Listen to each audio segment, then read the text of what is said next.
Ya, contohnya di sebelah sini ada dua dan yang sebelah kanan ini hanya satu. Bagaimana nanti hasilnya? Kemarin sebelum saya tanam ini sudah saya kocorkan dengan POC yang mengandung jamur dan bakteri yang baik untuk melindungi akar-akar ketika nanti sudah pindah tanam. Lubang tanam ini sudah dipersiapkan juga dengan jamur yang baik Trichoderma, dan nanti juga disusul dengan bakteri-bakteri yang baik untuk perakaran untuk tanah ya, agar patogen-patogen itu tidak dominan di lahan cabai. Assalamualaikum warahmatullahi wabarakatuh, lur. Jumpa kembali ya di Petani 1% Channel. Di kesempatan kali ini ya, saya akan melanjutkan penanaman cabai lagi ya, karena kemarin belum sempat selesai ya, karena sudah sore, sudah terlalu gelap, jadi akan saya teruskan hari ini. Ya, ini sudah saya lubangi ya, dan saya kasih kocor yang ramuan yang di video sebelumnya ya. Itu memang ritual yang wajib dilakukan sebelum pindah tanam.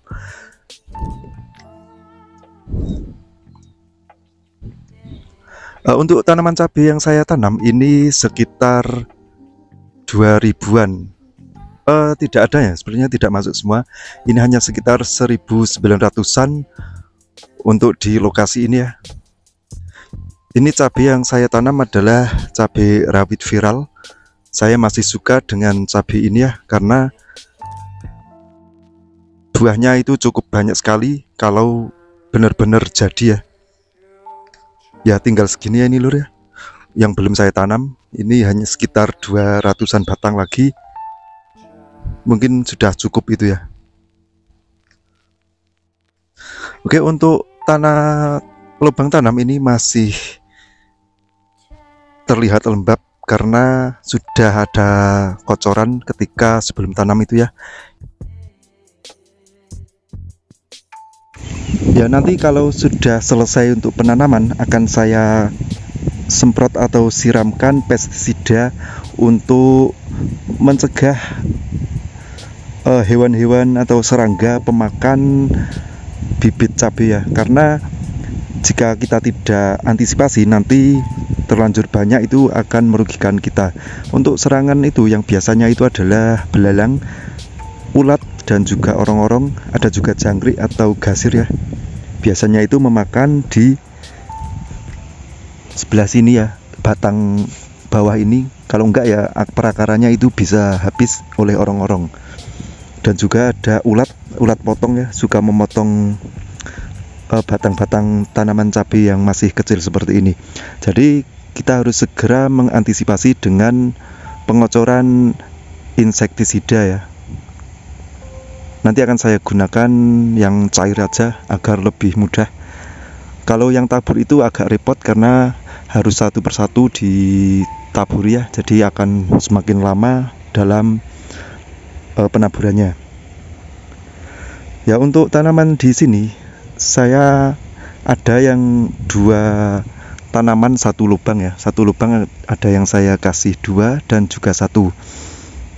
Dan ini ada dua lajur. Yang sebelah sini satu dan yang sini satu lubang ada dua. Namun tidak semua bedengan saya kasih dua-dua ya, karena hanya uji coba saja bagaimana hasilnya jika satu lubang dua, karena saya belum pernah membuktikan sendiri bagaimana hasilnya ketika satu lubang ada dua tanaman.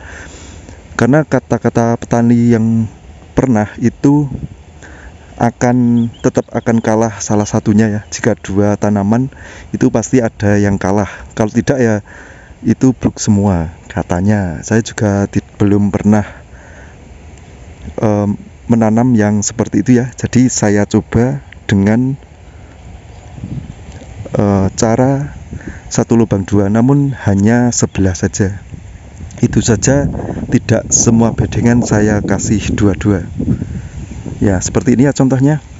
Di sebelah sini ada dua dan yang sebelah kanan ini hanya satu. Bagaimana nanti hasilnya? Semoga saja seperti yang diharapkan. Dan khusus yang sebelah sini ada 2 bedengan.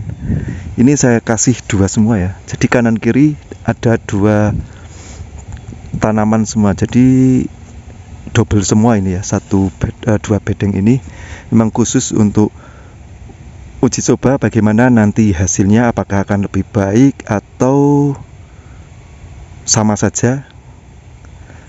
Kita nantikan di masa panennya.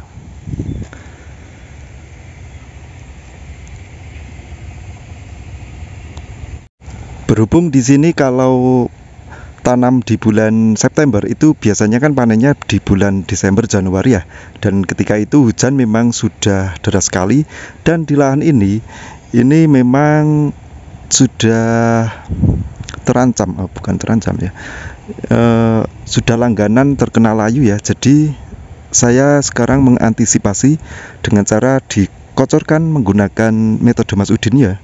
Sebelum kita tanam, kita kocorkan di lubang tanam. Kemudian untuk bibitnya sebelum kita tanam itu saya sudah siramkan dengan POC yang mengandung bakteri dan juga jamur yang baik untuk melindungi akar pada tanaman cabai sebelum ditanam. Jadi tujuan saya itu untuk mengamankan akar di sebelum tanam ya, sebelum pindah tanam. Jadi di sini sekiranya sudah mengandung jamur dan bakteri yang baik, biar berkembang di sini dulu.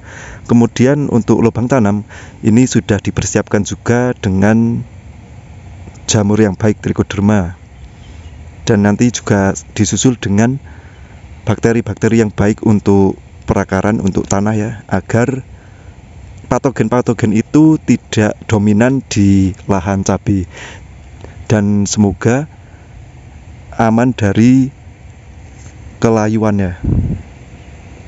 Tujuannya hanya itu, untuk mencegah layu pada tanaman cabai.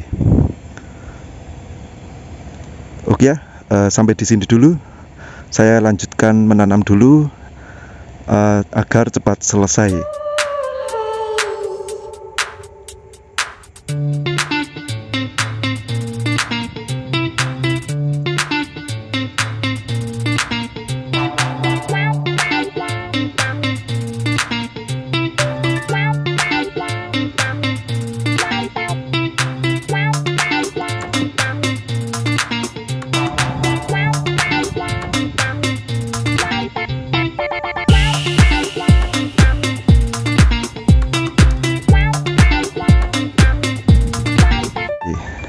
Oke, sampai di sini dulu. Wassalamualaikum warahmatullahi wabarakatuh.